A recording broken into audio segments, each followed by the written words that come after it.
Hello dear students, welcome to my channel. Today we are going to see English workshop of the poem Double Standards. तर विद्यार्थी मित्रांनो आपल्याला unit 4 मधलं double standards ही जी काही poem आहे त्यावरचे सगळे क्वेश्चन्स आणि आन्सर्स पाहायचे आहेत. नाव let us see question number first. List all the words that the grown ups in the poem use for the child. तर विद्यार्थी मित्रांनो या कवितेमध्ये मोठ्या माणसांनी छोट्या मुलांकरता जे काही शब्द वापरलेले आहेत तेच शब्द आपल्याला इथं आन्सरमध्ये लिहायचे आहेत. नाव let us see answer. Lazy, stubborn, shocking and rude, clumsy, careless, terror, wild, naughty, wrong person. तर हे सगळे वर्ड्स आपल्याला या पोयममध्ये मुलांसाठी वापरलेले दिसून येतात. नंतरचा क्वेश्चन आहे list all the situations describe in the poem. For example waking up late. वेगळ्या वेगळ्या ज्या सिच्युएशन्स इथं दाखवण्यात आलेले आहेत, वेगवेगळे प्रसंग दाखवण्यात आलेले आहेत, तर ते आपल्याला इथं लिहायचे आहेत. आन्सर पहा. Saying no to something, raising voice, breaking something, doing something wrong, quarreling. After that, question number third, find the antonyms of lazy, rude, firm, careless आणि wrong. तर antonyms म्हणजे काय? विरुद्धार्थी शब्द. तर हे जे काही शब्द देण्यात आले त्यांचे विरुद्धार्थी शब्द आपल्याला इथं लिहायचे आहेत. तर आन्सर पहा. Lazy, active, rude, polite, firm, hesitant, careless, careful, wrong, right. After that next question, translate the following in to your mother tongue. काही वर्ड्स दिलेले आहेत त्यांना आपल्या मदर टंगमध्ये म्हणजे मातृभाषेत लिहायचे, ट्रान्सलेट करायचे. स्टबॉर्न म्हणजे काय तर हट्टी, फर्म म्हणजे ठाम, निश्चित असे तुम्ही लिहू शकतात. केअरलेस म्हणजे निष्काळजी, हेल्पलेस म्हणजे दुबळा, क्लमझी वेंधळा आणि नॉटी म्हणजे खोडकर. नाव question number 5. Use any one situation in the poem and write 2 short speeches using words and ideas from the poem. तर आपल्याला इथं काय करायचं आहे, कवितेमधील ज्या काही आयडियाज दिलेल्या आहेत, काही कल्पना दिलेल्या आहेत किंवा शब्द दिलेले आहेत, ते वापरून आपल्याला कोणत्याही एका प्रसंगावर 2 असे शॉर्टमध्ये भाषण तयार करायचे आहेत, स्पीच तयार करायचे आहेत. आता त्यांनी आपल्याला एमध्ये काय दिलंय पहा, अ speech in which the grown up Scholz the child. पहिलं स्पीच असं असेल की ज्याच्यामध्ये जे ग्रोन अप्स आहेत म्हणजे जे एल्डर्स आहेत, आपल्यापेक्षा वडीलधारी जी मंडळी आहे ती लहान मुलांना कशा पद्धतीने ओरडतात किंवा रागवतात ते सांगायचं आहे. आणि बीमध्ये काय आहे तर a speech in which the grown up explains why his or her own actions are right. आणि दुसऱ्या स्पीचमध्ये काय लिहायचं आहे आपल्याला, जे वडीलधारी लोकं आहेत, जी मोठी लोकं आहेत घरातली, ते त्यांचं जे कृती आहे, त्यांची ॲक्शन आहे किंवा त्यांचं म्हणणं आहे, ते कसं बरोबर आहे, हे आपल्याला या स्पीचमध्ये ते सांगतायत. For example situation, raising one's voice.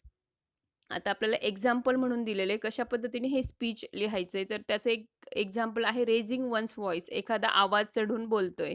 तर ग्रोन अप आहे तो कशा पद्धतीने सांगणार आहे, don't shout, it's rude to shout. How dare you raise your voice, it's shocking. जे मोठे लोक आहेत ते म्हणतायत, ओरडतो कशाला आहे, तू काही उद्धट आहेस का, पद्धतीने एवढी डेअरिंग किंवा हिंमत करू शकतोस आवाज वाढवण्याची किंवा चढवण्याची, इट्स शॉकिंग, हे आमच्यासाठी धक्कादायक आहे.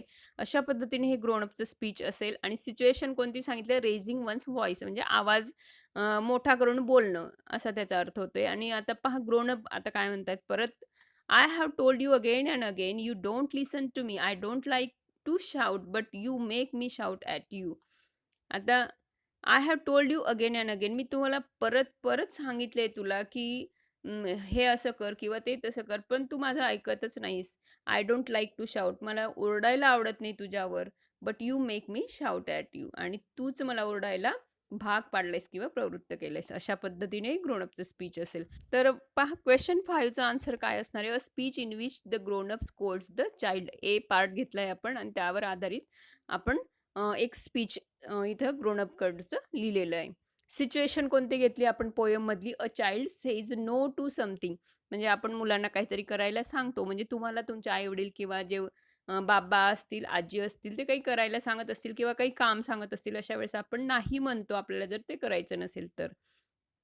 तर a child says no to something, हे सिच्युएशन आपण ही घेतल्यानंतर ग्रोनअपचं स्पीच कसं येणार आहे पहा. What did you say? No, how dare you? You become so rude and stubborn. You are a small child. You cannot refuse to do anything if told by elders. Did you get it? तर ग्रोनअपचं speech कसं असणार आहे, की "what did you say?" तू काय म्हणतोयस? नाही. How dare you? You become so rude. म्हणजे तू काय झालायस? एक प्रकारे उद्धट झालायस, स्टबॉर्न झालायस, म्हणजे हट्टी झालायस. तू अगदी अजून लहान मूल आहेस आणि तरीसुद्धा तुला जर काही सांगितलं तर तू अगदी स्पष्टपणे नकार देतोस. तर मोठ्या व्यक्तींनी सांगितलेल्या ज्या काही गोष्टी असतील, कामं असतील, तर ती तू ऐकायलाच हवीत. Did you get it?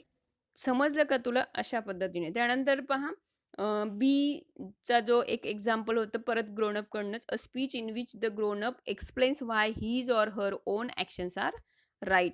आणि बीमध्ये आपल्याला असं स्पीच लिहायचं होतं, की ग्रोन अप सांगते, की माझी ॲक्शन, माझी कृती कशा पद्धतीने बरोबर आहे. तर ते स्पीच आपण इथं लिहिलेलं आहे. ग्रोन अप पहा. Look, you can not go for playing today. बघ, तू आज खेळायला नाही जाऊ शकत. My decision is final. आणि माझा जो निर्णय आहे तो फायनल आहे. I am firm about this because your final exam is near. आणि मी याविषयी अगदी फर्म आहे, ठाम आहे, कारण तुझी जी एक्झाम आहे ह्या वर्षाची ती जवळ आलेली आहे. So you have to give more time for study. आणि म्हणून म्हणून तू जास्त वेळ अभ्यासासाठी यूज करायला हवा. Then you will get good marks. Okay. आणि त्यानंतरच तुला चांगले मार्क्स परीक्षेत मिळतील. तर अशा पद्धतीने एक ग्रोनअपने त्या सिच्युएशनवर आधारित त्यांचं स्पीच दिलेलं आहे. Question number 6. Form two groups and discuss the following statements. One group should support the statement and the other group should oppose it. तर 2 ग्रुप बनवायचे आहेत आणि त्यामध्ये काय करायचं आहे तुम्हाला, तर एक ग्रुप काय करणार आहे त्या स्टेटमेंटशी म्हणजे मिळती-जुळती अशी तो वाक्य बोलणार आहे आणि बाकीचे जो दुसरा ग्रुप आहे तो काय करणार आहे, त्या स्टेटमेंट्सला अपोज करणार आहे. म्हणजे विरुद्ध दिशेने तो बोलणार आहे, विरुद्ध बाजूने तो बोलणार आहे. You may use English or your mother tongue where ever necessary in the discussion. तुम्ही इंग्लिशमधून ते डिस्कशन किंवा चर्चा करायची आणि आवश्यक तिथे तुम्ही मराठीचा सुद्धा यूज करू शकतात. तर अशा पद्धतीने ह्या क्वेश्चनमध्ये काय करायचं, डिस्कशन करायचं आहे. रायटिंग असं काही नाही आहे. आन्सर लिहायचं नाही आहे. तर एक चर्चेचा विषय आहे आणि तो तुम्हाला तुमच्या स्कूलमध्ये, क्लासमध्ये करायचा आहे. आता स्टेटमेंट 1 काय दिलेली, a grown up is always right. आता तुमच्याच ग्रुपमधले क्लासमधले 2 ग्रुप बनलेले आहेत. तर a grown up is always right. एक ग्रुप म्हणणार आहे, की जे वडीलधारी व्यक्ती असतात ते नेहमीच बरोबर असतात. त्यांचं म्हणणं अगदी बरोबर असतं.